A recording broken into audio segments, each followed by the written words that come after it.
Kaip jūs žiūrite į pieno ir mėsos produktų importo uždraudimą į Lietuvą? Tegu mūsų ūkininkai kyla ir aprūpina Lietuvą, žmogus teigia.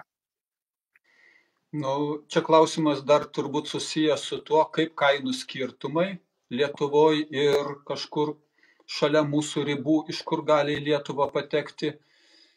Bendra mano principinė nuostata yra aš už nacionalinę pramonę pirmoji vietoje. Pirk prekę lietuvišką. Aš už šitą šūkį.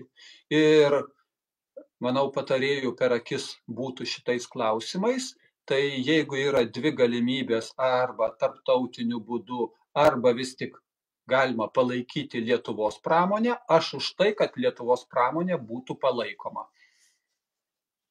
Ir tai yra svarbu, nes ir vidutinis, ir smulkus biznis, tai turi būti, jie yra labiausiai mobilus, greičiausiai prisitaikantis prie skirtingų situacijų. Ir jie yra čia kaip demokratija iš apačios pagrindas visos ekonomikos. O didieji gigantai, tai kai jie gauna tiek daug jėgos, tai tada monopolijos prasideda ir diktatūra prasideda. Tai aš ne už didžiuosius. Baigiau.